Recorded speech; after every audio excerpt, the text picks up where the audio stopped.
अब हम ऑडियोमीटर वाले प्रैक्टिकल को देख लेते हैं।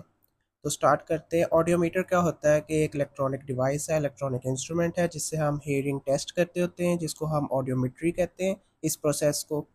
अब ये हेयरिंग थ्रेशोल्ड्स को मेजर करता है for both air conduction and bone conduction across different frequencies. Main purpose क्या है कि हम पता लगा सकें कि आया पेशेंट को कंडक्टिव हेयरिंग लॉस है कि सेंसोन्यूरल हेयरिंग लॉस है, और कितना है, माइल्ड है, मॉडरेट, सवेयर है, या थोड़ा सा अभी स्टार्ट है। तो ये इससे हम थ्रू पता लगा सकते हैं।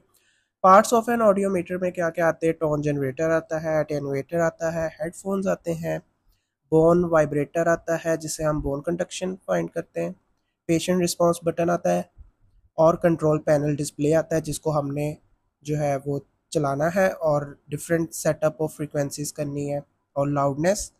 पेशेंट रिस्पॉन्स बटन में पेशेंट जो है वो फिर रिस्पॉन्स करेगा बटन दबा के कि आया उसे किस फ्रीक्वेंसी पे कौन सी साउंड सुनाई दे रही है, कि सुनाई दे भी रही है।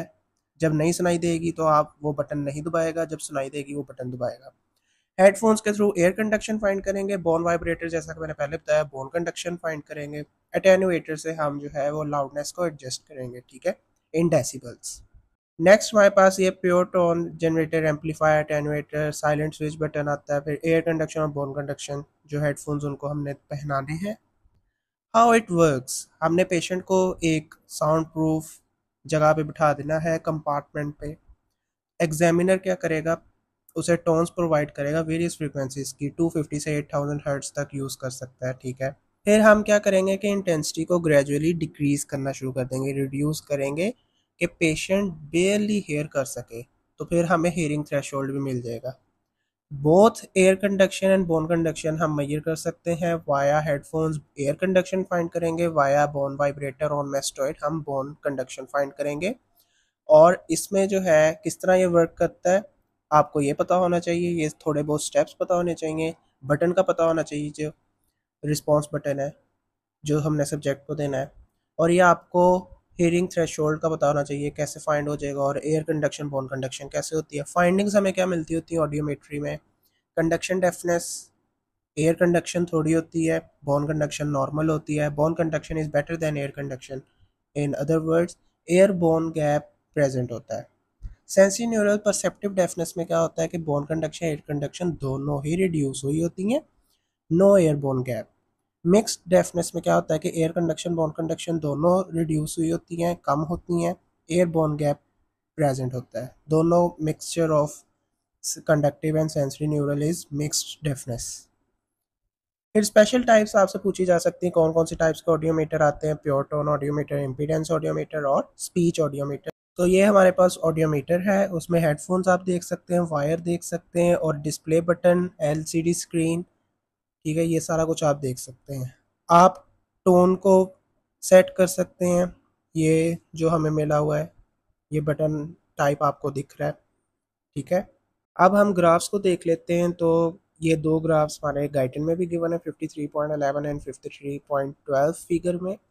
तो इस ग्राफ में हमें क्या शो किया गया है कि air conduction and Bon conduction, जो कि बिग क्रॉसेस के साथ एयर कंडक्शन और स्मॉल स्टार्स के साथ बॉन, तो दोनों ही रिड्यूस हो रहे हैं but the ratio remain same, ठीक है।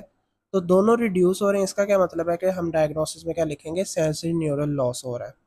Sensory neural loss age related हो सकता है, और बुक में हमारे एज रिलेटेड ही है, ये प्रेस्बाइक्यूसिस का केस है। अब आपसे ऑस्वी क्वेश्चन में ये भी पूछा जा सकता है कि एज रिलेटेड तो हो गया, और कौन सी वजूहत हो सकती हैं कि एयर कंडक्शन और बोन कंडक्शन दोनों रिड्यूस हो रही है? एक केस आ सकता है कि प्रोलॉन्ग एक्सपोजर हो वेरी लाउड साउंड्स की तरफ, ठीक है, एक्सेसिव या prolong, like jet airplane engine. तो एक वजह आ सकती है हमारे पास के ड्रग रिलेटेड हो सकता है, एंटीबायोटिक्स की वजह से ऑर्गन ऑफ कोटाई की सेंसिटिविटी को इफेक्ट आ सकता है, स्ट्रेप्टोमाइसिन, जेंटामाइसिन वगैरह, क्लोरामफेनिकोल, ठीक है। तो इन वजूहत की वजह से भी जो है वो air conduction bone conduction reduce होती है, सेंसरी न्यूरल लॉस आ रहा होता है, सेंसरी न्यूरल डेफनेस की तरफ जा रहा होता है पेशेंट। और जो ऑडियोमीटर से हम ग्राफ ड्रॉ करते हैं उसे हम कहते हैं ऑडियोग्राम, ठीक है। तो अगर हम इस कंडीशन का सारे टेस्ट करवाएं, रेने टेस्ट, वेबर टेस्ट, ठीक है, हमने ऑडियोमीटर से पता लगा लिया कि हमें ये निकला है, तो रेने टेस्ट उसका क्या आएगा हमारे कि रिड्यूस पॉजिटिव आएगा, होगा प्रेजेंट लेकिन रिड्यूस पॉजिटिव। ठीक है, air and bone conduction both are low, reduce. Weber test हमारे पास क्या आएगा कि लेटरलाइज हो जाएगा नॉर्मल ईयर की तरफ। For example in condition like कि दोनों ईयर्स को ही इफेक्ट आया हुआ है, लाइक के पहले हमने कंडीशन क्या पढ़ी कि एक ईयर को इफेक्ट आया तो लेटरलाइज हो जाएगा बेटर ईयर की तरफ। अब हम कंडीशन ये देखते हैं कि दोनों ईयर्स को इफेक्ट आया हुआ है, तो इसमें दो कंडीशन हमारे पास आ सकती हैं कि माइल्ड टू मॉडरेट कंडीशन होगी तो साउंड मिड लाइन की तरफ ले रहेगी, कोई लेटरलाइजेशन नहीं होगी। ठीक है, वेबर्स टेस्ट में। और अगर स्वेयर कंडीशन है हमारे पास, स्वेयर रिडक्शन है दोनों तरफ, तो कुछ भी सुनाई नहीं देगा। ठीक है, तो वेबर हमारे पास क्या आएगा आंसर उसका सेंसरी न्यूरल डेफनेस में कि कुछ भी सुनाई नहीं दिया। लेकिन अगर कंडीशन आ जाती कि एक ईयर रिड्यूस है और एक ईयर जो है वो ठीक है नॉर्मल है, तो वेबर टेस्ट क्या आएगा कि lateralize to the better year.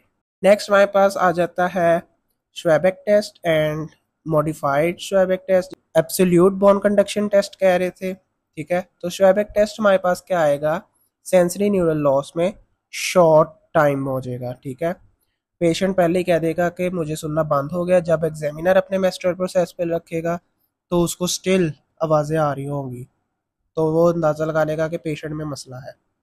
Absolute bone conduction में भी सेम यही बात है कि एग्जामिनर जब अपने लगा के देखेगा, लेकिन इसमें एक्सटर्नल ऑडिटरी म्याटर्स को क्लोज करना होता है, तो एग्जामिनर को पता लग जाएगा कि मसला है पेशेंट में, शॉर्ट हो जाएगा time period, reduce, short and. अब हमारे पास कंडीशन आ गई है एयर कंडक्शन और बोन कंडक्शन, कि बोन कंडक्शन नॉर्मल है और एयर कंडक्शन जो है वो खराब है। Bone conduction is better than air conduction. तो ये किन कंडीशन में आ सकता है हमारे पास, कंडक्टिव डेफनेस में। तो कौन कौन सी कंडीशन हो सकती है कि फाइब्रोसिस हो जाए मिडिल ईयर में, जिसको हम ऑटोसेक्लेरोसिस कहते हैं, हार्डनिंग हो जाए बोन्स की।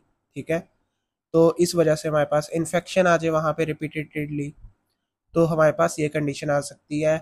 या एक्सटर्नल ईयर में कोई मसला आ जाए, या टिम्पैनिक मेम्ब्रेन की परफोरेशन हो जाए, तो ये आ सकता है। टिम्पैनिक मेम्ब्रेन से लेके ओवल विंडो तक हमारे पास ये कंडीशन आ जाती है कि bone conduction is better than air conduction, कोई ना कोई मसला आए तो इस पे क्या क्वेश्चन आ सकता है आपको, यही डायग्नोसिस आएगा। डायग्नोसिस आपको ये ग्राफ दे दिया तो डायग्नोसिस पूछा होगा तो आप क्या लिखेंगे, ऑटोसेक्लेरोसिस। ठीक है, यहाँ मिडल ईयर में कोई मसला है, उसका सेक्लेरोसिस हो गया है और कंडक्टिव डेफनेस आएगी।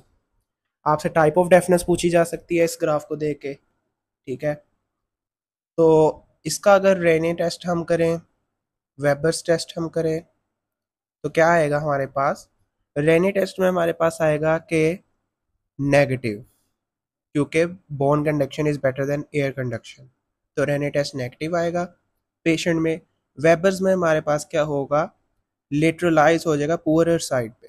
श्वेबेक टेस्ट में क्या होगा कि एग्जामिनर अपने मेस्टोइड प्रोसेस पे जब रखेगा तो उसको जब सुनना बंद हो जाएगा वो फिर पेशेंट के रखेगा, लेकिन पेशेंट को स्टिल वहाँ पे सुनाई देगा।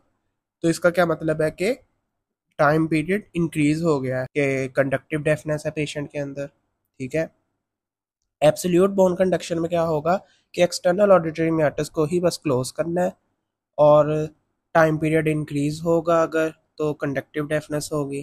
ठीक है,